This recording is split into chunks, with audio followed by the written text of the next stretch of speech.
ಸಮಾವರ್ತೋ ನಿವೃತಾತ್ಮ ದುರ್ಜಯೋ ದುರತಿಕ್ರಮಃ ದುರ್ಲಭೋ ದುರ್ಗಮೋ ದುರ್ಗೋ ದುರಾವಾಸೋ ದುರಾರಿಹಾಃ.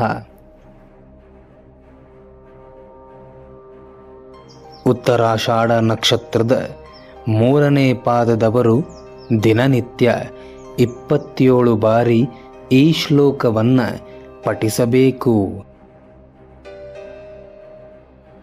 ಇದರ ಅರ್ಥ, ಸಂಸಾರದ ಚಕ್ರವನ್ನು ತಿರುಗಿಸುವವನಾದ, ಜಗತ್ತಿನ ಕೇಂದ್ರಬಿಂದು ಧ್ರುವಮಂಡಲದಲ್ಲಿ ಶಿಂಶುಮಾರ ರೂಪದಲ್ಲಿ ನಿಂತು ನಿಯಮಿತವಾಗಿ ಗಣಿತಬದ್ಧವಾಗಿ ಪ್ರಪಂಚವನ್ನು ಗ್ರಹಗೋಲವನ್ನು ತಿರುಗಿಸುವವನಾದ ಚಕ್ರಧಾರಿಯಾದ, ಯಾರಿಂದಲೂ ಗೆಲ್ಲಲು ಅಸಾಧ್ಯನಾಗಿರುವ, ಸುಲಭ ಜ್ಞಾನಕ್ಕೆ ಸಿಗದವನಾದ, ನಮ್ಮೊಳಗಿದ್ದು ನಮ್ಮ ಸುತ್ತ ಮುತ್ತಿಗೆ ಹಾಕುವ ಕೆಟ್ಟ ಶಕ್ತಿಗಳಾದ ಕಾಮ, ಕ್ರೋಧ, ಅಜ್ಞಾನ, ಅಸೂಯೆ, ಅಹಂಕಾರಗಳಿಂದ ನಮ್ಮನ್ನು ಬಿಡಿಸಬಲ್ಲವನಾದ ಆ ಭಗವಾನ್ ಮಹಾವಿಷ್ಣುವಿಗೆ ನಮಸ್ಕರಿಸುತ್ತಿದ್ದೇನೆ, ನನ್ನನ್ನು ರಕ್ಷಿಸು ಎಂದು ಬೇಡಿಕೊಳ್ಳುವುದೇ ಈ ಶ್ಲೋಕ.